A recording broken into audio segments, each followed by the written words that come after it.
Heyo, and what is up, gang? Thank you for checking out Sledgehammer TV today. The 31st installment of the Thanksgiving tradition known as Survivor Series is coming at us this Sunday, and we are here to bring the hammer down on the whole thing right now. My name is Nick Nightmare, and you are watching the Sledgehammer Wrestling Show's Survivor Series 2018 preview and prediction show. Let's do it.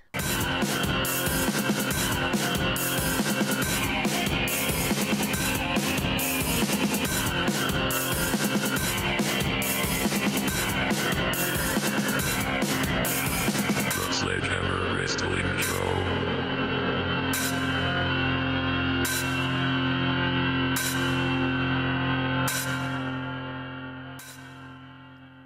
Alright, wrestling fans, as always, this preview and prediction show is brought to you by Audible. Audible is offering fans of the Sledgehammer Wrestling Show a 30-day free trial of their service and one free audiobook. All you have to do to redeem it is go to audibletrial.com/sledgehammertv. Right now, over 180,000 titles to choose from. Some wrestling related, some sci-fi. If you're not into wrestling books, there's all kinds of things, all kinds of genres. Go check them out today. Let me know which one you pick next time you come and watch some of our stuff here. That's audibletrial.com/sledgehammertv right now for one free audiobook and a 30-day free trial. Now, this Sunday from Los Angeles, California, the Staples Center will probably not be standing after Saturday night's War Games event. But if the building stays intact, the WWE is bringing to us the Survivor Series. Every single year, the Survivor Series is always one of my favorite pay-per-views. I'm sure many of you guys echo that same sentiment. It's just a tradition that has been burned into our brains over 3 decades worth of stuff now, and we've come a long way from where it began. We're almost a little bit too much removed from where it used to be. And yes, we are still getting our traditional 5-on-5 Survivor Series matchups, but the brand warfare aspect of it, I think, only lends itself to be interesting when it only involves the champions. These interpromotional 5-on-5 Survivor Series style matchups, the absolutely useless 10-on-10 tag team matchup that's so useless they relegated it to the pre-show. They just don't feel like Survivor Series matches to me. They didn't care at all about putting it together. It was all done last minute, and then a couple of things happened just 6 days prior between Monday Night Raw and Smackdown Live that changed the face of the whole entire show that we were looking forward to see. Did it bring the quality of the show down? At a face value, if you just want to take a quick glance at the two cards side by side, I say it's pretty even. I mean, Charlotte Flair and Becky Lynch is an even swap. AJ Styles and Daniel Bryan are almost the same identical type of a person, so it's a pretty much even swap. So it's not really brought down by the changes that had to be made due to injury and due to psychotic breaks of madness in the WWE creative room on Smackdown Live. But the quality of the Survivor Series style matches are just absolutely garbage, and we're going to talk about all of this in just a second. But before we do that, I want to bring to you guys, with minimal effort, I sat here before I hit the record button and I said, you know what, let me tell the guys, what would Nick Nightmare do for Survivor Series? The first thing I would do is, in the traditional matchups, I would do away with the brand splits for every match. Some of these Survivor Series matchups should be fueling the rivalries that are involved on their respective shows. Some of the stuff we used to see back in the day, like the Team Hulkamania versus the Foreign Fanatics, and, you know, they used to have themes and it used to all sort of make sense, and they could have done that. They could have done that, and I'm going to show you how. You could have broke it down to the 4-man, 4-on-4 style Survivor Series matchups. We've seen those. I don't care. It doesn't have to be 5-on-5. 4-on-4 actually leans itself to break this card wide open into a million different directions they could have went, because they don't have to put so many people in each match, and they could have made it much more interesting. The first thing they should have done is not given the title to Daniel Bryan yet on a Smackdown Live, as we're in the middle of his comeback, and it should have been waited on, and it should have been built up to be a little bit more special than it ended up being. And one of the ways they could have did that is they should have made Samoa Joe be the one to beat AJ Styles after the tremendous run he has had this year on SmackDown Live against the phenomenal AJ Styles. He should have been rewarded with a title run leading into Survivor Series, so we can see Samoa Joe versus Brock Lesnar, champion versus champion. That would have been the better way to set it up. And then on SmackDown Live, you have so much interesting stuff going on. You could have had two separate Survivor Series style matchups. The first one involving AJ Styles and Daniel Bryan. You could have had the same exact thing going on. Daniel Bryan could have made his heel turn. Maybe he could have been one of the reasons to cost AJ Styles the championship if you would have been more creative earlier on in that matchup with Samoa Joe. And you could have had the Team Phenomenal versus Team Yes. And Team Phenomenal could have consisted of AJ Styles, Rusev, and the Good Brothers, Gallows and Anderson. Who else would AJ Styles go to besides his boys in the Too Sweet Club, right? And then they would be going up against Team Yes, or Team Hell No, or Team DB, whatever you want to moniker them. And it could have been Daniel Bryan recruiting the services of all three members of Sanity. So you have Daniel Bryan, Eric Young, Alexander Wolf, and Killian Dane going up against the best AJ Styles can bring to the table for something personal, something that has meaning. And of course, by the end of the match, it boils down probably to AJ Styles versus Daniel Bryan one-on-one to see who will be the survivor of this match. It doesn't need to have brand supremacy stakes. It doesn't need to have anything further, because you are furthering the storylines in a traditional manner in Survivor Series. On that note, you could have had a second one. You got Randy Orton flipping out right now, seemingly targeting Rey Mysterio. Here's another matchup you could have had. In addition to the one that I just pitched to you guys, you could have had Team 619 versus Team RKO.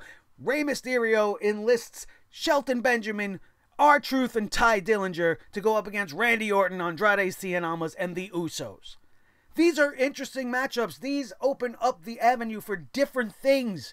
Different collisions, superstars that would normally not get in the ring with one another, like Rusev and a Killian Dane, or a Rey Mysterio with the Uso brothers, Andrade Cien Almas and Ty Dillinger. Ty Dillinger and Daniel Bryan. If you want to mix and match, you could do it so much more interesting than just having Team Raw in the men, Team SmackDown in the men, and that whole thing just is a big fat mess. Just like it is with the women. We could have fixed the women, and we'll talk about this real quick too. If the WWE would have done the right thing and crowned Asuka the WWE SmackDown Live Women's Champion way back and kept her the dominant champion she should have been up until now, you could have Ember Moon rise to the occasion on Monday Night Raw, get to be the Raw Women's Champion, and there is the matchup that would be epic. Champion versus champion, Women's Revolution. You could say it to the moon, because this match is going to be the definition of what the women's revolution is all about. And we would have had Asuka versus Ember, champion versus champion at Survivor Series, brand supremacy. And then here for the women, since there's not too many women on each show, you have the women of Raw go against the women of SmackDown. And who are the captains of these said teams? Well, on Monday Night Raw, you would have had Ronda Rousey, and you could have had Team Rowdy, and you would have had Ronda and Ruby and Sasha and Bayley, because babyface and heel does not apply. You stick with the 4-person format, and then they're going up against Charlotte, Becky, Naomi, and Nikki Cross. That is money. That is a Survivor Series matchup I want to see. I don't want to see 10 women, 8 or 7 of which that can barely wrestle at all, shouldn't even be anywhere near Survivor Series, being booked in a 5-on-5 match just so that they could all get a piece of the Survivor Series pie, when none of them truly did anything this year to deserve to be involved. And then there are the people on the outside looking in that should be involved. People that I talked about here, people like Rusev, people like Andrade Cien Almas, that are just absolutely thrown by the wayside. For what reason, I will never know. I tried to come up with something for Monday Night Raw to be more interesting, but that is a whole nother ball of wax. I couldn't come up with it, because you don't want Seth Rollins to not be the Intercontinental Champion. And the only interesting thing really going on there is you could have had Team Rollins versus Team Ambrose, and they could have put something together that way. But you want Shinsuke Nakamura, the United States Champion, versus Seth Rollins, the Intercontinental Champion. That is the money match of this whole entire night. And we are going to talk about this night right now. Thank you for indulging what I would have done, my fantasy bookings, just to show you guys how much better it would have been if they could have just stuck a little bit more traditional and make the Survivor Series matchups be based on storylines. Have somebody delegated as a captain and he needs to pull together a team to go against his rival's team. Give them team names. Have it be interesting, just like it used to be 25, 30, even 20 years ago. And then on top of those 4 or 5 matches, you could have still had the 3 championship matchups, and the whole night would have come out a whole lot better. But instead, this is what we are going to get. Let's move over to the match card screen, starting with the match that has been bumped to the pre-show, the absolutely useless 10-man tag, 10 versus 10 Tag Team Division Survivor Series matchup. Now, look at this picture that you're staring at right now, and tell me what's wrong with this picture. You have 11 men for a 10-man team, and every man in this picture, the official Survivor Series promotional material picture, does not feature one person from Smackdown Live. This is the entire Raw team. This is all the garbage that Raw is throwing in the middle of the ring in this tag team matchup. You got the Glorious Gables, you got the Ascension, you got the B Team, the Revival, who's been dead on arrival for the longest time, and the Lucha House Party. Where is anybody from SmackDown Live? Do they really not give a shit about the blue brand? Do they think this is actually the inferior team that they're showing? Look at the other team. You have Gallows and Anderson, you got the Usos, and you got Sanity. The Colon brothers, nobody gives a shit about. But that is by far the more dominant team if you're adding one team against the next or comparing one team to the next. This is retarded. I don't care about this match at all. Neither does the WWE. They said it was so important that it's just going on the pre-show. This is one of those matches that proves to you guys what I say, that this is just the WWE getting everybody on the show to give everybody a paycheck, which is really not fair because the guys at the top should be getting a bigger piece of the pie, but they got to give out a little bit more to all these people that don't even deserve to be on this show. Why does the Ascension deserve to be in this match? What has the B Team done in the last month and a half? We've barely even seen them. Now all of a sudden the tag teams give a shit about the tag team divisions? Nobody gives a shit. And without the champions being involved, why would you care? I don't give a shit who wins this match. I'm pulling for the Usos to take Team SmackDown to victory here. But on the pre-show, does it matter? Is it even going to count by the end of the night when they tally up the Raw versus SmackDown wins versus losses? Are they going to forget the pre-show like they usually do? It's not going to make it on the DVD, right? Who cares? Let's move on to the next matchup here, which, again, all of these Survivor Series matchups are not interesting at all to me, and we are going to kick it off with the ladies. Again, one of the biggest problems with this is, look, there is still a missing person. This team has not been set in stone. It can be blamed partially to the fact that Charlotte Flair had to be removed from this match to fill in for Becky Lynch. I get all that. Okay, but there should have already been a plan B. It should have been played out on TV that night, or last Tuesday night, and everybody would know what's going on. But right now we have a mystery, a mystery opponent for the Raw team. They don't know who they're going to try to prepare for, as Charlotte Flair is now not in this match. But look at the people that are in this matchup. And Sasha and Bayley not being in this match is criminal. It's absolutely criminal. You got Nia Jax, Natalya, and Tamina standing there, none of which need to be in there. I'll give you Mickie James. All right, she's at least been wrestling all year on Monday Night Raw. Nobody wants to see Nia Jax wrestle anymore. Considering what she did to Becky Lynch, her being in this match is probably not the best. You know, she's going to get a very negative reaction. I know they turned her heel and they're going to go, oh, well, now she's getting reaction, so it's working. She's getting over, when people are actually angry and don't want to see her being rewarded for busting open the face of the most over woman that the WWE has had in 30 years. This girl is reaching China-esque levels. You say Becky Lynch, everybody knows who you're talking about. Everybody wants to see her. And Nia Jax ruined this show. And now we have to watch her wrestle with Natty and Tamina and Mickie James. This is not a formidable Raw team to me. You do not have the two best women in there. You don't even have Ember Moon on that team. Ember Moon is sitting on the sidelines doing absolutely nothing. So if you want to take out Mickie James, Nia Jax, and Tamina and put in Sasha, Bayley, and Ember, that's the Raw Survivor Series team for the women. And in this case for SmackDown, it's actually not too bad. I would replace Sonya Deville with Peyton Royce. Why the Iconics, one or the other, are not involved in this team, I don't know. That would be an interesting thing they could do. They could have the Iconics attack maybe Sonya Deville or Carmella backstage, get her removed from the match, and then two of them will be inserted to fill out the 5 that we need to join Asuka and Naomi and Sonya.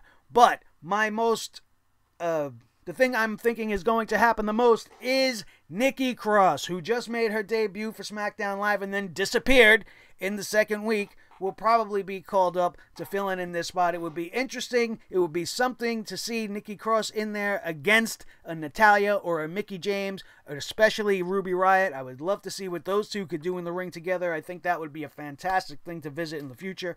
But if not Nikki Cross, then who? There is nobody else, is there? You're going to put Mandy Rose in there to be with Sonya Deville? Probably. That's probably what they're going to do. See, I even forgot about her. I wasn't even thinking. But that's, knowing the WWE, that's what they'll do. They won't do the cool thing. They'll just put Mandy Rose out there to put us to sleep. The Golden Goddess. The Golden Goddess of dreams. Not of my dreams, but of dreams, because you're going to fall asleep when she walks out there. Unless you're a goofball for her like Mr. Corey Graves.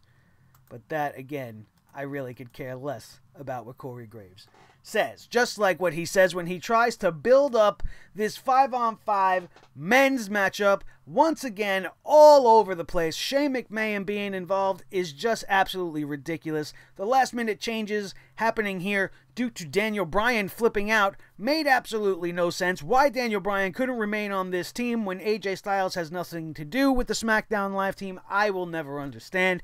We have on the Raw side of things, Braun Strowman, Dolph Ziggler, and Drew McIntyre. Right there, that is all wrong. These guys have been beating the hell out of each other for the last couple of weeks. Braun Strowman was turned on by them. Like, there's no reason for them to really be involved.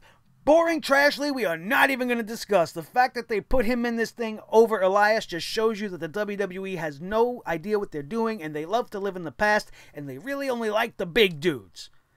Because Bobby Lashley's involvement in this match means nothing, and will be nothing, and it should have gone to a guy like Elias. A guy that has been red hot on Monday Night Raw. And it's just criminal that he is not in this matchup over a boring Trashley. Like I said, the Dogs of War's involvement doesn't make sense at all, but who else do they really have to put on this team? These are 3 of the biggest names that you got. You add in Happy Smiley Finn, and I guess that means something. I'm most interested to see Finn Balor in the ring versus a Jeff Hardy again. Hopefully he brings out the demon. I don't even give a damn if he paints himself up as a turkey and has all feathers in his hair and is all brown and orange and whatever and doesn't look like a demon. He wants to come out dressed like the gobbledygooka in paint. Then I'm all right with that, because I'm just so tired of seeing shiny happy Finn coming out there with his shit-eating grin, and I'm over it. I'm over it. I want to see the demon. This is Survivor Series. This is the birthplace of The Undertaker. Let's do something special for Finn Balor to stand out in this team of clowns that he had to be put together with. And on the SmackDown side, I can't even.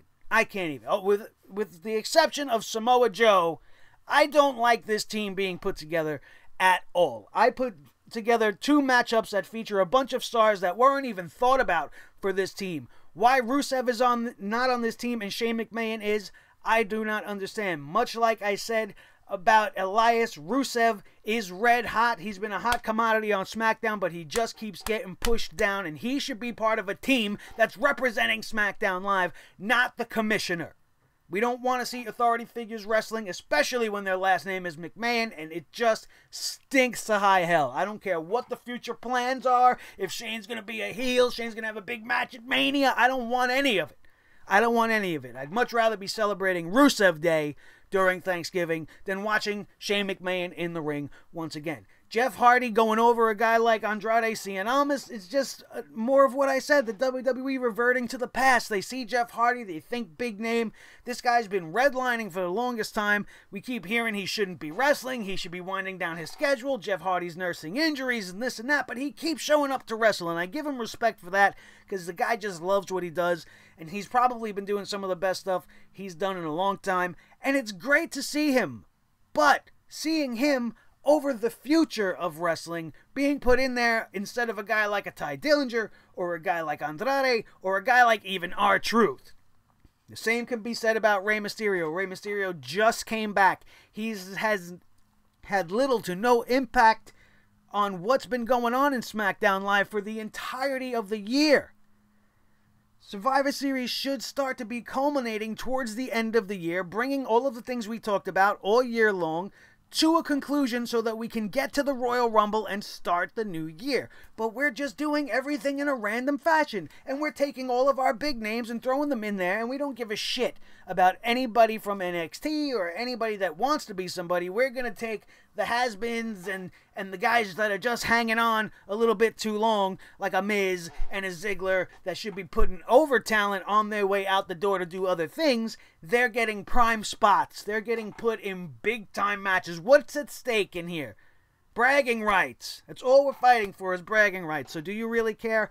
I certainly don't. And I'm going, once again, with Team SmackDown. I'm just putting my hopes and dreams on the back of Samoa Joe. I hope Samoa Joe single-handedly takes out the entire Raw roster and that SmackDown Live will be the victor here as well. I'm actually hoping for a clean sweep from SmackDown Live the whole way through. And the way they've been talking about it throughout the week has they had to keep making mention, SmackDown Live is 0-2 at the Survivor Series Interbrand Warfare crapola. Are they trying to spoil the fact that SmackDown Live is going to win this year? Certainly seems that way to me. Let's move along, and now that we got all of those Survivor Series craps over with, because it's uninteresting, very sloppily put together with absolutely no care at all. The same cannot be said for the next matchup, which I'm very glad for once is not on the pre-show, what will be part of the main card. Buddy Murphy, who has been the most explosive and dynamic cruiserweight champion the WWE has had since creating that belt. He's got such a charisma and such a great style, and the guy goes in there, he's hard-hitting, he's smash-mouth, but yet he takes to the sky. He is a complete package. And I love everything Buddy Murphy's been bringing to the WWE just as much as I love Mustafa Ali since day one. This guy has impressed me leaps and bounds over most of the other guys in the cruiserweight division. This match is going to be electric. If this match finally being on the main card does not start getting people to get behind the cruiserweights and watch 205 Live, then I don't think anything ever will. These are two prime time cruiserweight talents. They are going to go out there to steal the show as long as the WWE gives them adequate time to perform a decent match. This could possibly be the sleeper match to steal the whole entire show. Very, very much anticipated for me. Next up, let's talk about this tag team interpromotional champion versus champion match, made infinitely more interesting by the fact that the authors of pain, the asses of pain, have finally won the Raw Tag Team Championships. Though I did not like the manner in which that they acquired them, they are at the top of the mountain. This would have also been interesting if it were Rollins and Ambrose. With the dynamic of them not getting along, they could have played that into this matchup, the WWE forcing them to defend their titles as a team, and you could have went a whole bunch of different ways with that. However, that being said, these are four of the toughest sons of bitches you will ever see in your life. The authors of pain are not to be messed around with. Sheamus, we know what he brings to the ring. Cesaro is a wrestling machine. I expect this match to be fantastic. I really do. This is going to be the coming out party for the Authors of Pain as they finally get to show the world against some formidable competition that know how to wrestle and know how to put on a good match.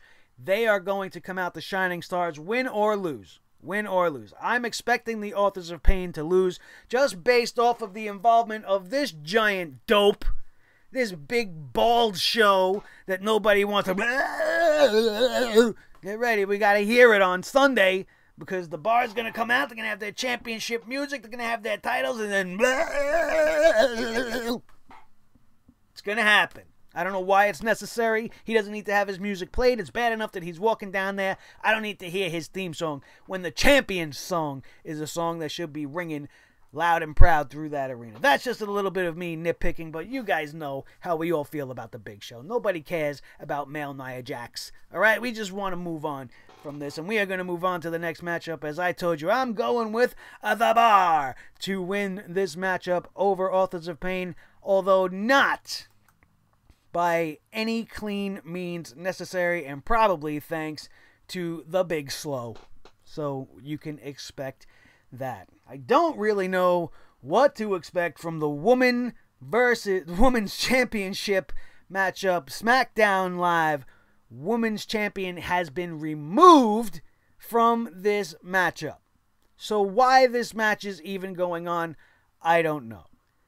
Couldn't they have just been moved into the women's matchup for the 5-on-5, make it more interesting? Like I said, Team Ronda versus Team Charlotte. Since the champ's not there, there's no need to have a singles interpromotional matchup. The draw of this was champion versus champion, not champion versus somebody that used to be champion.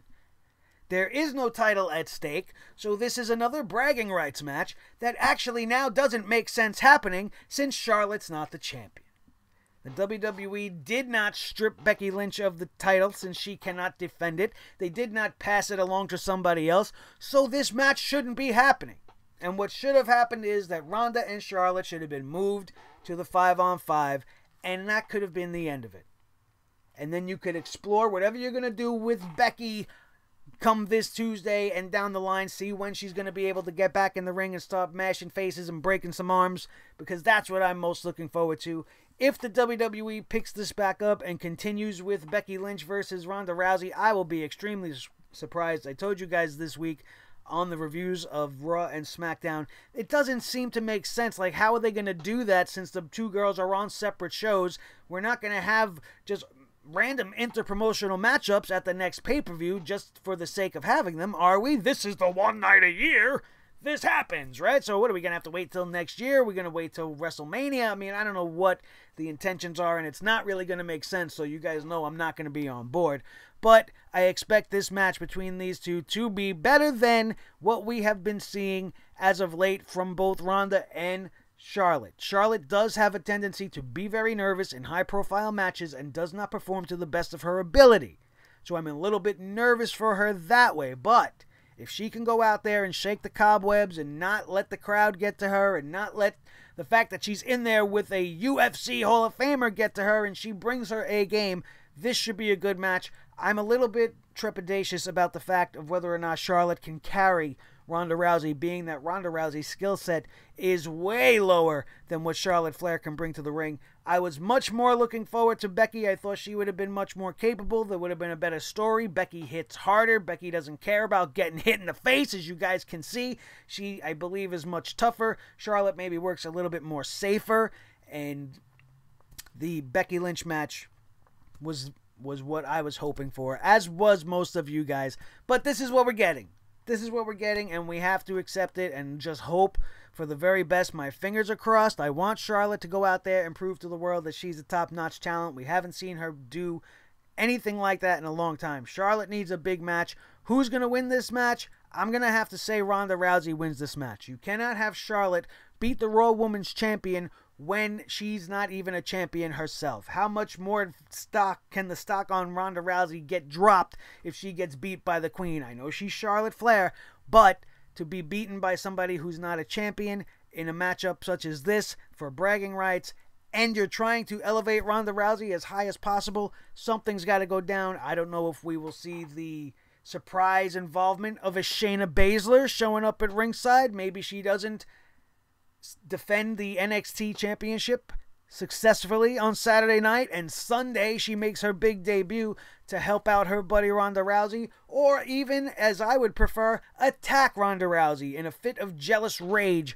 for her overshadowing Shayna Baszler and being handed championships while Baszler's been busting ass and working as hard as she possibly can to try to earn that very same spot. So that would be interesting as well, but I don't think that's the way we're going to go. Ronda Rousey has got to beat Charlotte Flair here for this to work going down the line in the future. Now, you want to talk about the future, you can talk about Seth Rollins. This is the man that should be seated atop of the mountain right now with the removal of Roman Reigns. Instead of having the Beast come back and not want to come to work and have to do all this bullshit all over again with Paul Heyman and all of the same rhetorical bullshit every single week about Brock Lesnar, Seth Rollins should have immediately placed in the Universal Championship picture. Even against like a Finn Balor, you could have did a triple threat with anybody you wanted to, but Seth Rollins should be the man. Seth Rollins should be the one going up against Daniel Bryan or AJ Styles, whoever the champion could have been at the time. But I am not going to complain too much, being that his fallback matchup is against somebody that we have never seen Seth Rollins face before. You have the Kingslayer finally with his sights set on another king to slay, as the King of Strong Style is bringing the United States Championship to Survivor Series, and he is not coming to be all smiley and happy and dance about it. He's coming to kick Seth Rollins' face right off of his body, and it's going to be a collision not to be missed. This, if I was going to put money on it, is going to be the match to steal the entire show. If there was one match that you guys need to watch on Survivor Series, it is this one. So make sure you do not miss it. Everything else you could throw by the wayside, but this is the must-see match of the night. I cannot wait. I'm thinking that Seth Rollins loses here, since Dean Ambrose is nowhere else to be found on the card. The Lunatic Fringe is probably going to show up and distract Seth Rollins long enough for Shinsuke to hit him in the nuts, since he's the King of Ball Style, let's not forget that, and end up getting the win via despicable means, thanks to that dirty deeds bastard, Dean Ambrose. So that is my prediction. Seth Rollins will not win this matchup, and the King of Strong Style will not fall down to the Kingslayer, which brings us to the final match for Survivor Series. Daniel Bryan, the newly crowned WWE Champion, going one-on-one with the Beast Incarnate. Eat, sleep, conquer, repeat, Brock Lesnar. That seems a little bit more appropriate nowadays, right? The repeat part, at least, because we just keep going back to repeat the same old shit over and over again. I will say, on a positive note, and there's not too many positive notes when it comes to this show, really, I'm not upset that Daniel Bryan is facing Brock Lesnar. That is not my issue. The issue I take with this match happening is the fact that it was booked 6 days prior. And there is absolutely nothing for us to really get behind in this matchup. We were being fed AJ Styles getting his second chance at trying to fell the Beast. That was on my so-so list as it was. I was not all in on that, since it was the matchup that we saw at last year's Survivor Series. We are going to do it again, seemingly just sprung up out of nowhere, for no reason. It was sort of getting interesting with the promo work that AJ and Paul Heyman were both doing, all for it to just be dropped like a bad habit, and replacing the Phenomenal One with Daniel Bryan as the WWE Champion on a go-home show for the Survivor Series, instead of doing it at a Survivor Series or at something special following a tremendous amount of build. I don't have that much vested interest in this matchup, because there's nothing to believe in. There's nothing to believe in. Unless you are a crazy Daniel Bryan mark, you are not really invested in this matchup. And I'm not as much as I used to be. However, Daniel Bryan, like I said, is very easily interchangeable with AJ Styles. And if what AJ gave to us with Brock Lesnar is any indication, what we could be getting with DB versus the Beast might be 5-star quality. It might even make his match with AJ look like that was a crap match. But that remains to be seen. I don't really have faith in the WWE to not go out there and let Brock Lesnar just eviscerate Daniel Bryan. I don't see why they would do that. I don't understand why they would do that. But if you look at the booking of Brock, that is the way they do it. How much longer can this match go than like 6 or 7 minutes? Daniel Bryan may be able to play cat and mouse a little bit, try to get away, maybe slap a few submissions on the guy. But do you think Daniel Bryan's going to beat Brock Lesnar? Brock Lesnar, Vince McMahon's prized possession since his golden boy is no longer among us? There's no other reason for him to be champion right now. And it makes me shudder to think that they really just went back and defaulted back to what we had because of the loss of what we were supposed to be getting. And if what we were supposed to be getting was Roman versus AJ, I would have been much more alright with that. But again, AJ Styles would have just fallen to the Roman initiative and it wouldn't have made me happy by the end. I don't think this match is going to make me happy by the end of it. However, I guarantee you this is going to be a great match as long as they don't squash Daniel Bryan. If it becomes a wrestling match at some point, then you guys better strap in because Daniel Bryan has been waiting for this match for the longest time. He has been salivating at the bit to get his hands on the Beast and show the world what he's truly made of against one of the greatest professional wrestlers and NCAA champions and UFC legends in the entire world. Daniel Bryan wants to be the guy to knock off the Beast with the greatest of ease, and that just might be something we see come Survivor Series, although knowing Vince McMahon and the way he loves his Beast and the way he loves that red rope licorice Universal Championship belt, that's most likely not going to be the case. And there you have it, everybody. That is your whole entire Survivor Series card for this Sunday night. Make sure you are there. Don't you miss it. It's going to be a happening, as the gorilla would say. I'm going to be there, and then I am going to be sitting right here bringing you guys my review and reactions immediately following the show. I am going to record that sumbitch as quickly as possible, and then we are going to upload it and debut it as a live premiere episode, as we are going to do all pay-per-views from this point on. This way I will be sitting there in the chat room alongside my 1003 sledgeheads that I know are going to come out and check out what we have to say for this weekend's Survivor Series. You all already know, if you watched my takeover predictions that went up last night, you already know that I told you we got 8 matches on this card, and none of them are going to compare to any one of the 4 matchups we are going to get Saturday night from the Yellow and Black Attack of NXT. If you missed that, make sure you go check it out. It will be linked in the annotations up above my head in the right hand corner, so that will be there, as well as our review of both go home shows this week. One not much better than the other, as Monday Night Raw shit the bed as they usually do, and Smackdown Live did some crazy things and made some big changes that affected the entire outcome of the final card. And now we sit and wait, just 2 days away from the Survivor Series. I want to thank you guys, as always, for being a part of my team. My Sledgeheads are the greatest wrestling fans in all of the world, and now that we have eclipsed our 1K, we are on to bigger and better things. We are shooting to the moon. Every 1,000 is special, but the next goal